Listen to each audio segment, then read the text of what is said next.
I'm looking at an excess funds deal because in Arizona you have to purchase the funds, meaning you can't just get funds with somebody and charge them any more than $2,500 to retrieve their funds. So the strategy here is, if you know someone, say, has $100,000 of excess funds sitting with the county treasurer, you can actually approach that person and just purchase those funds for, I guess, whatever amount you can agree to. But then after you purchase those funds, you have to present that paperwork to a judge who's going to determine if you gave that person a fair offer or not. We had one client we were working with. She ended up going with another company that was going to cash her out the funds in full. And essentially, they paid her $46,000 to buy funds that were totaling $72,000. So they're basically, what that means is they paid her out about 65% of the total funds available.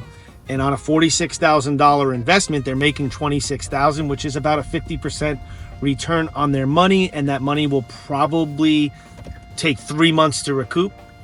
So in 3 months, making a 50% return, that's not bad. There might be people watching who are like, what are funds? What funds? What are you talking about? Good question.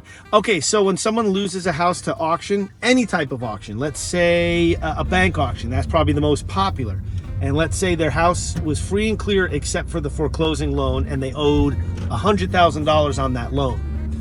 And the property sells at auction for $200,000. Basically, there's an overage of $100,000. The bank only gets the $100,000 that's owed to them, and the remaining funds, that $100,000 in this theoretical situation, depending on your state, it's a little different, but in Arizona, those funds get deposited with the county. And then you, as the prior owner of the property, can, once those funds get deposited, you could file a lawsuit to have your funds returned to you. This is all properties? Any property that goes to auction. Any property lost at an auction that sells for more than what's owed on the property.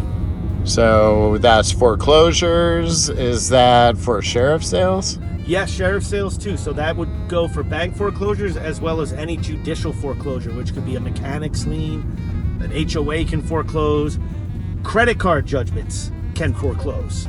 So any type of foreclosure. How would somebody go about finding these funds? These, what did you call them, funds? There's many names for them. I call them X funds. That's our jargon in our company, but they're also known as surplus funds. Okay. Or foreclosure funds. Now, is this a strategy that you can go out? Could this be your only strategy? Or would this be like an add on top of other things strategy? I added on top of what we're currently already doing, just more leads, because people that we're already talking to that are in foreclosure, they don't sell the property or they think they can work it out and they end up losing it to foreclosure. Well, I'm already talking to someone, so it's converting leads that you're already working to try to buy the house when the people let it go to foreclosure. So we do it in addition to, but you could make this, I guess, your sole strategy and do it nationwide. So you're saying if you're following a lead for multiple months, the foreclosure process is 90 days.